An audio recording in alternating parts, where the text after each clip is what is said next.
अस्सलाम वालेकुम students. Weathering जो हमारा टॉपिक आजकल चल रहा है उसका आज हम पार्ट 2 करेंगे। इसके अंदर हम वेदरिंग, जैसे कि मैं आपको पहले बता चुकी हूँ, अगर उर्दू में वेदरिंग की जो है वो लफ्ज़ी मतलब निकाला जाए तो इसको मौसम ज़दगी कहते हैं। अब मौसम ज़दगी यानी कि ये ज़्यादातर रिलेटेड आपका अगर देखें वेदरिंग की, हमने जो पीछे टाइप्स पढ़ी थी उसमें फ़िज़िकल था, केमिकल था और मैकेनिकल था, जिसमें से जो थोरली हमने जायज़ा लिया वो केमिकल का और बायोलॉजिकल का है। सो थोड़ा सा मैं दोबारा बैक टू इंट्रोडक्शन जाती हूँ। और इंट्रोडक्शन में अगर मैं बात करूँ कि वेदरिंग एक्चुअली क्या होता है, वेदरिंग को अगर हम डिफ़ाइन करें तो किसी भी किस्म की मैकेनिकल तोड़ फोड़ हो सकती है या किसी भी किस्म की तब्दीली रॉक्स के अंदर। अब वो तब्दीली जो है वो तोड़ फोड़ के शिकार के ज़रिए भी हो सकती है या किसी किस्म की केमिकल चेंजेस की वजह से भी जो है वो हो सकती है। अब इसके अंदर बहुत सारे जो हैं वो एजेंट्स एक्टिव होते हैं, लेकिन वेदर और ज़्यादा अगर अरसे की बात करें तो क्लाइमेट इसमें बड़ा अहम किरदार अदा करते हैं।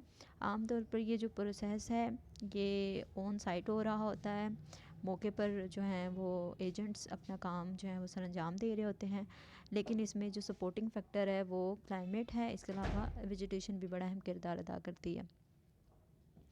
टाइप्स की अगर बात करें तो टाइप्स में मेनली जो 3 तरह की जो है इसको कैटेगराइज़ किया जाता है, जो कि वेदरिंग प्रोसेस के अंदर जो हैं वो बड़ी आपको कॉमन नज़र आती हैं।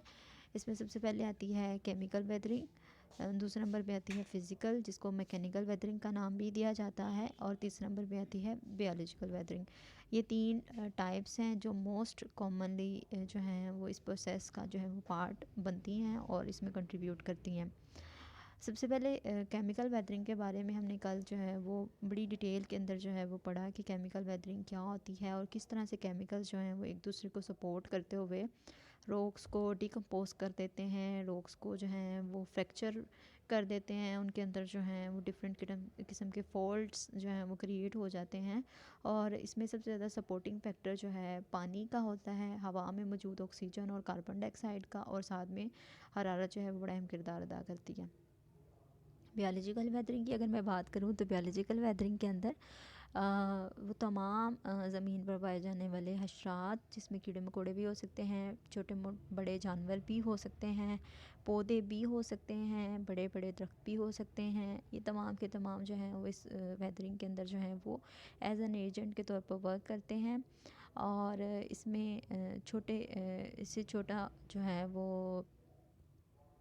हशरात जिसमें अर्थवॉर्म्स हो सकते हैं, टर्माइट्स हो सकते हैं, वो तमाम जानवर जो कि बोरिंग करते हैं अपने बिल वगैरह बनाने के लिए, और इस तरह से जो है वो प्लांट रूट्स भी जो हैं इसमें बड़ा अहम किरदार अदा करती हैं। इसकी वजह से क्या होता है, सरफेस अपनी जो है वो लेयर को खो देती है, अपर लेयर को, जिसकी वजह से अपर लेयर खोने की वजह से उसकी जो बेस होती है वो वीक होना स्टार्ट हो जाती है।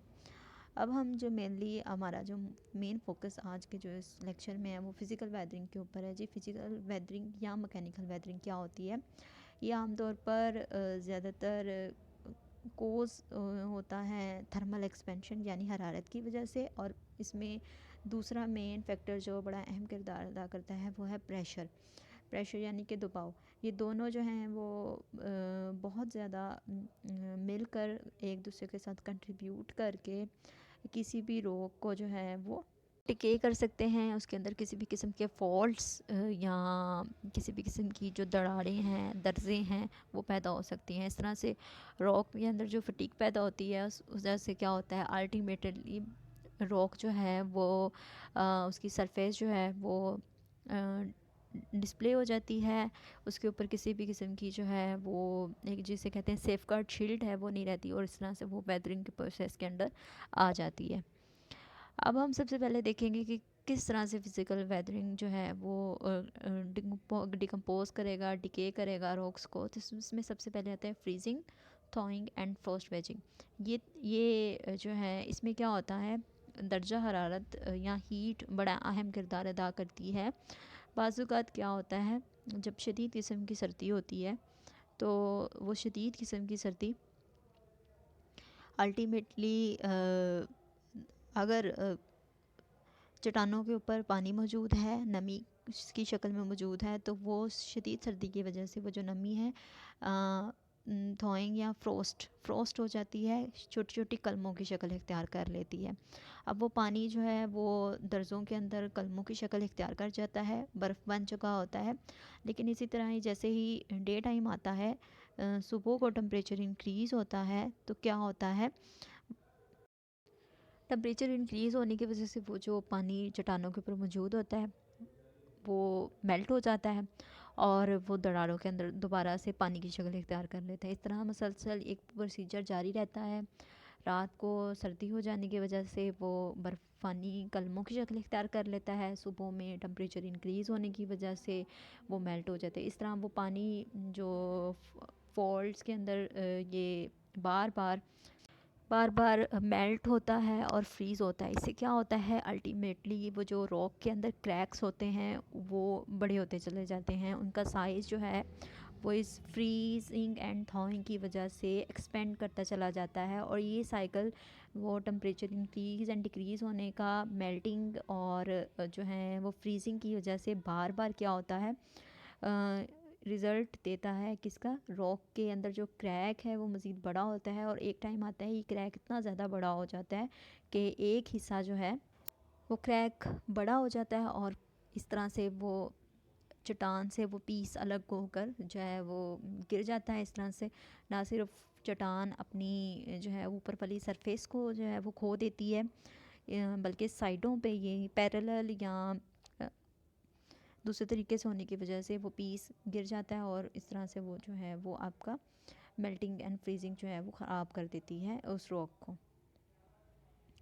दूसरे नंबर पे आता है टेम्परेचर जो चेंजेस और इसकी वजह से जो एक्सपेंशन होती है, इसके अंदर हम ये देखेंगे कि किस तरह से ये इफ़ेक्ट करता है।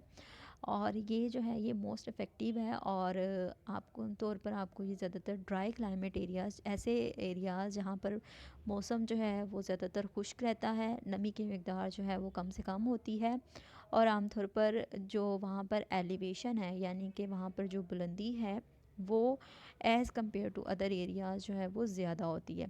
अब इस वजह से क्या होता है, वहाँ पर टेम्परेचर ज़्यादा होता है और टेम्परेचर ज़्यादा होने की वजह से और बाज़ औक़ात टेम्परेचर इतना ज़्यादा होता है कि वो आपको शदीद गर्मी वाली जो है वो फीलिंग देता है। अब जैसे ही आप टेम्परेचर इंक्रीज़ करता है तो ये चीज़ों में ख़ुसूसियात पाई जाती है कि जैसे जैसे टेम्परेचर बढ़ता है चीज़ों जो हैं वो एक्सपेंड करती हैं, यानी उनके अंदर फैलाव आता है।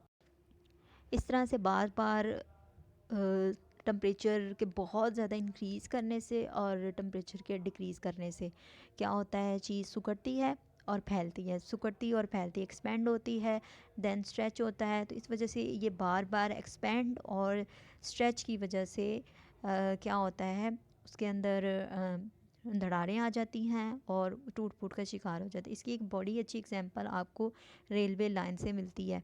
अब रेलवे लाइंस में क्या होता है, आपने देखा होगा कि उनके अंदर जो है वो हमेशा थोड़ा सा गैप रखा जाता है। वो गैप रखने का मकसद ही यही होता है कि सर्दी और गर्मी में जो एक्सपेंड और स्ट्रेच या जो भी सुखड़ाव वगैरह आएगा वो उस थोड़े से गैप से जो है वो कवर हो जाएगा। अदरवाइज़ अगर गैप ना रखा जाए तो ये जो है ये इनकी जो है आपस में टूटने का खदशा होता है। इसी तरह से अगर आप इलेक्ट्रिक वायर्स को देखते हैं, इलेक्ट्रिक वायर्स में हमेशा जो है वो थोड़ा सा उनको जो है वो फैलाव रखा जाता है। वो फैलाव रखने का मकसद भी यही होता है कि गर्मी के अंदर चूँकि जैसे यहाँ पे बात हो रही है कि टेम्परेचर जो है वो एक्सपेंशन कोज़ करता है, तो वो टेम्परेचर की वजह से, बढ़ने की वजह से एक्सपेंड हो जाती हैं। लेकिन जैसे ही टेम्परेचर डिक्रीज़ करता है तो वो उन तारों के अंदर जो है वो तनाव आ जाता है, खींच जाती हैं, इसलिए उनको थोड़ा सा लूज़ हमेशा रखा जाता है। ये टेम्परेचर चेंजेस की एक बहुत अच्छी एग्जांपल्स है। इसी तरह अनलोडिंग एंड एक्सपेंशन। अनलोडिंग में जब बाज़ औक़ात क्या होता है, बहुत सारी एक्सफोलिएशन यहाँ पर जो है मैं आपको बताती चलूँ। एक्सफोलिएशन ऐसे होता है कि बाज़ औक़ात सरफेस के ऊपर एक लेयर होती है, वो किसी भी वजह से जब उसको या तो खुद उतार दिया जाए या कोई एजेंट जो है वो वर्क करके उसको एक्सफोलिएट कर दे, लेट्स सपोज अगर हम एक इसकी एग्जांपल लें अनियन से, तो अनियन का जैसे छिलका बिल्कुल एक्सफोलिएट हो जाता है उसकी सरफेस के ऊपर से, और नीचे से आपको जो है वो उसकी एक शाइनी लेयर नज़र आना शुरू हो जाती है। इसी तरह से रॉक्स के ऊपर भी एक शीट होती है जो कि उसको एक अपर लेयर होती है जो कि उसकी लोअर लेयर को हिफाजत के लिए यूज़ होती है। लेकिन बाज़ औक़ात क्या होता है कि वो जो शीट होती है वो एक्सपेंशन की वजह से, एक्सपेंशन का मैं एक्सपेंशन का मैं जैसे टेम्परेचर की वजह से बता चुकी हूँ, फ्रीजिंग की वजह से बता चुकी हूँ, तो ये एक्सपेंशन की वजह से क्या होता है, वो एक शीट जो है वो बाज़ औक़ात सरफेस के ऊपर से बिल्कुल एक्सफोलिएट हो जाती है। अब इसके अंदर बाज़ औक़ात क्या होता है, अनलोडिंग, यहाँ पे एक अनलोडिंग का वो लफ्ज़ यूज़ कर रहा है कि यहाँ पर अनलोडिंग और प्रेशर की वजह से क्या होता है, बाज़ औक़ात हंड्रेड्स और इवन थाउजेंड्स ऑफ मीटर जो है वो हॉरिजॉन्टल एक्सटेंट जो है वो आ जाता है। हॉरिजॉन्टल एक्सटेंट आ जाता है यानी कि उनके अंदर जो दरारें हैं वो वर्टिकली भी बन सकती हैं, हॉरिजॉन्टली भी बन सकती हैं, और इस तरह से उनके अंदर जो है वो छोटी मोटी दरार नहीं बल्कि हज़ारों के हिसाब से, हज़ार मीटरों के हिसाब से जो है उनके अंदर जो है वो दरार आ जाती है या उनका फैलाव हो जाता है। सो ये सारा कुछ फ़िज़िकली जो है वो चट्टानों के ऊपर जो है वो वाक़या हो रहा होता है, और फिज़िकली जो है वो नज़र भी आ रहा होता है। इसी तरह से सॉल्ट वेदरिंग जो है वो, सॉल्ट वेदरिंग भी एक फ़िज़िकल वेदरिंग की टाइप है, सब टाइप जिसे कहा जाता है।